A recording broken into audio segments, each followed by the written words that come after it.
Goa Organics వారి skin care, hair care, wellness products కోసం AP, తెలంగాణలో డిస్ట్రిబ్యూటర్లు కావాలను వివరాలకు స్క్రీన్ పైన ఉన్న నెంబర్కి కాల్ చేయండి. మే 10వ తేదీన అక్షయ తృతీయ జరుపుకోవడానికి హిందువులంతా సిద్ధమవుతున్నారు. హిందూ సంప్రదాయంలో అతి ముఖ్యమైన పండుగల్లో అక్షయ తృతీయ కూడా ఒకటిగా చెప్పబడింది. ప్రతి సంవత్సరం వైశాఖ మాసంలో శుక్లపక్ష తృతీయ తిథి నాడు అక్షయ తృతీయను జరుపుకుంటారు. అక్షయ తృతీయ నాడు బంగారం కొనుగోలు చేస్తే మేలు జరుగుతుందని, లక్ష్మీదేవి కటాక్షం ఉంటుందని చాలా మంది భావిస్తూ ఉంటారు. ఆ రోజు చాలా మంది కనీసం 1 గ్రామైన బంగారం కొనాలని చూస్తూ ఉంటారు. అసలే ఒక పక్క పసిడి ధరలు ఆకాశానికి చేరుకోగా, మరో పక్క నకిలీ బంగారంపై ప్రజల్లో ఆందోళనలు కొనసాగుతున్నాయి. జ్యువెలరీ షాపులకు మహిళలు అక్షయ తృతీయ నాడు అధిక సంఖ్యలో కొనుగోలు చేస్తూ ఉంటారు. ఈ హడావిడిని కొందరు పసిడి వ్యాపారులు క్యాష్ చేసుకోవాలని చూస్తూ ఉంటారు. తక్కువ నాణ్యత కలిగిన బంగారాన్ని అంటగట్టే ప్రయత్నం కొందరు చేసే అవకాశం కూడా ఉంది. అయితే కొన్నాళ్ల తర్వాత వినియోగదారులు వీటిని మార్చుకోవాలని ప్రయత్నించినప్పుడు అసలు బండారం బయటపడుతుంది. అందుకే బంగారం కొనుగోలు విషయంలో గుడ్డి నమ్మకం పనికిరాదని గుర్తుంచుకోండి. ఇలాంటి పొరపాట్లలో చిక్కుకోకుండా ఉండాలంటే బంగారు వస్తువులు కొనేటప్పుడు పాటించాల్సిన కొన్ని టిప్స్ గురించి ఓ లుక్కేద్దాం.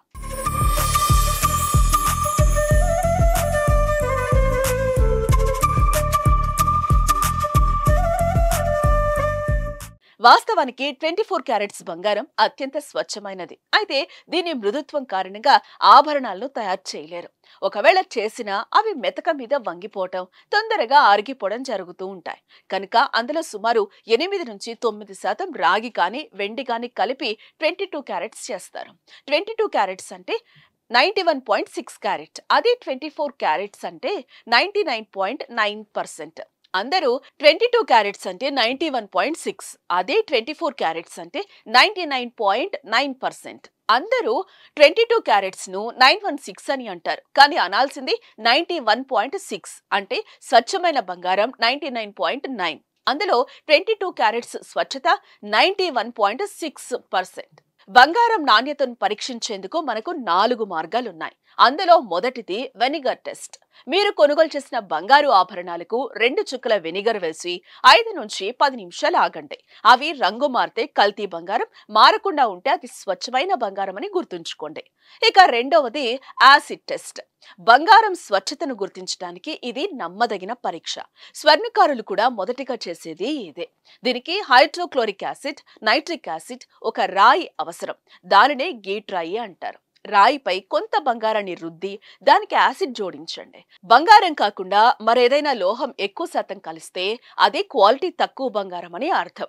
అలాంటిదైతే యాసిడ్ పోస్తే ఆ గీటు మాడిపోతుంది. అయితే ఈ పరీక్ష చేయటం ఇంట్లో చేయటం కష్టతరం. దీనిని మీకు సమీపంలోని బంగారు దుకాణదారు దగ్గరికి పరిశీలించటం శ్రేయస్కరం. మూడవ పరీక్ష నీటి పరీక్ష.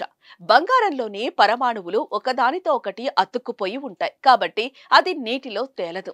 ఏదైనా ఇతర లోహం ఎక్కువ మొత్తంలో కలిపితే బంగారం నీటిలో తేలుతుంది. ఇలా కూడా మీరు బంగారం నాణ్యతను పరీక్షించవచ్చు.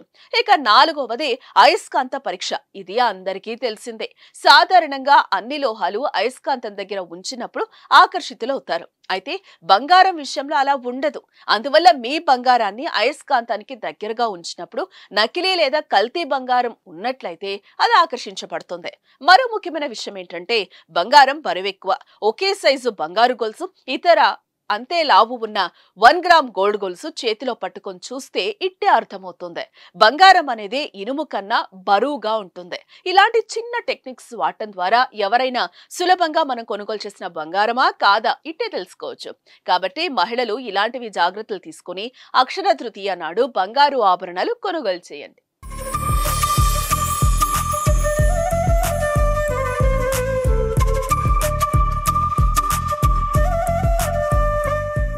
సుమన్ టీవీలో మీ పర్సనల్ అండ్ బిజినెస్ ప్రమోషన్స్ కోసం కింది నెంబర్కి కాంటాక్ట్ చేయండి.